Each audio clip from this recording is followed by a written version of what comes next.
Azərbaycan xalqına müraciət. Bugün bizə azadlıq adı altında təqdim edilən səhnə əslində köhnə bir oyunun yeni pərdəsidir.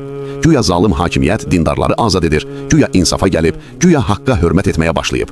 Xalqım, ayılın, bu nə tövbədir, nə ədalət, nə də mərhəmət. Bu sadəcə vaxt qazanmaq üçün qurulmuş riyakar bir ssenaridir. İllərlə məscidləri bağlayan, hicabı hədəf alan, dindarı təhlükə kimi göstərən bir hakimiyyət birdən-birə necə dəyişə bilər? Dünən Qurana, bugün Peyğəmbər yoluna düşmən olan sistem sabah necə haqqın tərəfində ola bilər? Cavab aydındır, ola bilməz.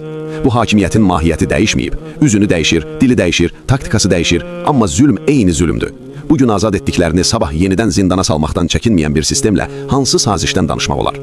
Zalımla razılaşma ədalət deyil, haramdır. Azərbaycan xalqı, biz artıq dəfələrlə bu oyunu görmüşük. Xalq sakitləşsin deyə bir neçə addım atılır, bir neçə nəfər buraxılır, media üzərindən islahat nağılı danışılır.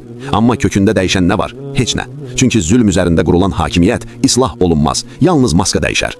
Dindarı hədəf alan, imanlı insanı düşmən kimi göstərən, xarici ideologiyalara qulluq edən bu sistem bizim dəyərlərimizi təmsil etmir. Bu torpağın ruhu imanla yoğrulub. Bu xalq nə satqınlığı, nə riyakarlığı, nə də zülmü qəbul edib, etməyəcək.